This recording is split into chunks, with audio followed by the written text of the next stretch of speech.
विश्व हिंदू परिषद की 84 कोसी परिक्रमा की गूंज आज सड़क से संसद तक सुनाई दी।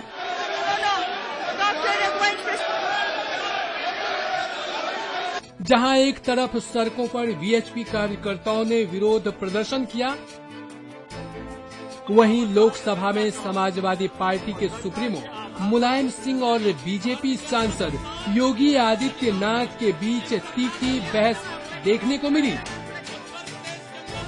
मुलायम सिंह ने बीजेपी पर माहौल बिगाड़ने का आरोप लगाया और कहा कि बीजेपी वाले गुंडई पर उतर आए हैं। साथ ही उन्होंने कहा कि अयोध्या का विवाद आज से नहीं 1950 से भी पहले से चलता आ रहा है। बीजेपी ने 1992 में ऐसा माहौल बनाया कि देश भर में दंगे हुए और वही काम बीजेपी फिर से दोहरा रही है।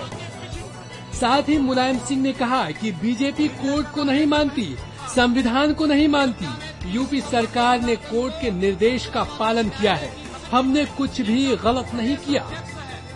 और हाई कोर्ट ने फैसला कर दिया कि कोई भी न्यायालय का जो आदेश है उसका पालन करना पड़ेगा। तो सरकार न्यायालय का आदेश का पालन कर रही है, संविधान का पालन कर रही है। और ये न तो संविधान मान रहे हैं और न न्यायालय की बात मान रहे हैं, और यहां आकर के हमारे दफ्तर को तोड़ दिया। इससे गंभीर बात क्या हो सकती है? हमारे दफ्तर पर हमला किया। वो तो अचारा कोई नेता नहीं थे, हमारे कर्मचारी भागे पीछे थे। उन्होंने फाटक भी तोड़ा, साइन बोर्ड तोड़ा, और तोड़ करके इनके गुंडे जाने कितने जो गुंडई करते हैं और बात करते हैं शिष्टाचार की, बात करते हैं मानवता की। इसका धंधा गुंडई का है, और गुंडई अगर करेंगे तो गुंडई रोकी जाएगी, गुंडई रोकी जाएगी।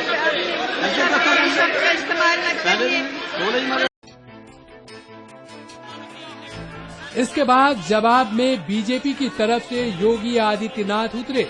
योगी आदित्यनाथ ने कहा कि इस मुद्दे पर पूरे देश को गुमराह किया जा रहा है। अयोध्या में 3 तरह की यात्राएं होती है। उसी परंपरा के मुताबिक 10,000 संतों ने कुंभ मेले में 84 कोसी परिक्रमा करना तय किया गया था। यह विशुद्ध धार्मिक यात्रा थी जिसमें 200-250 संतों को चलना था। लेकिन जिस तरह धार्मिक स्वतंत्रता की मौलिक अधिकार का हनन यूपी सरकार ने किया, वह निंदनीय है। आज भी सदन की मर्यादा के विरुद्ध यहाँ पर बातें हो रही हैं और किस प्रकार से गुमराह किया जा रहा पूरे देश को।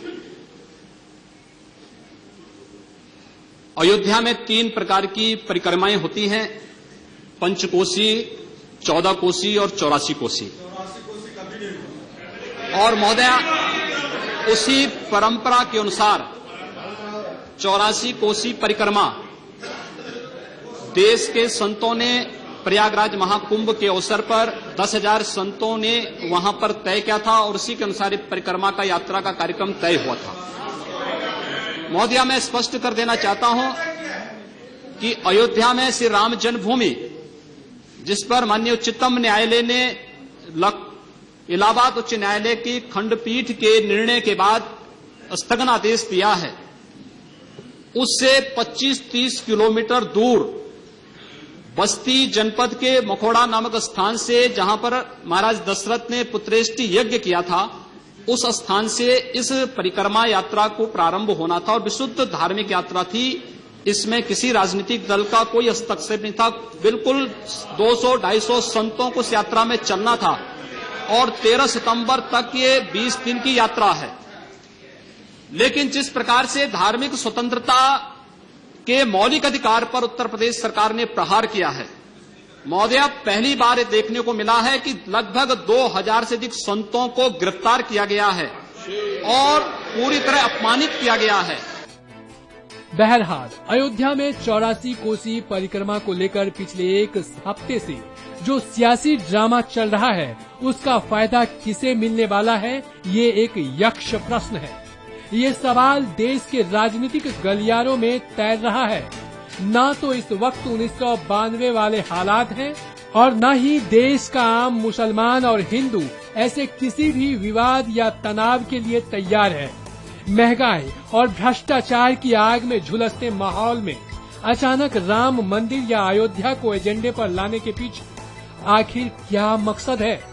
आखिर समाजवाद के सबसे बड़े मसीहा माने जाने वाले मुलायम सिंह को संतों की राजनीति या संघ की रणनीति से इतना लगाव क्यों हो गया है? ये कई सवाल हैं जो आम जनता के जहन में गूंज रही है। दिल्ली से राष्ट्र खबर के लिए सोनू झा की रिपोर्ट।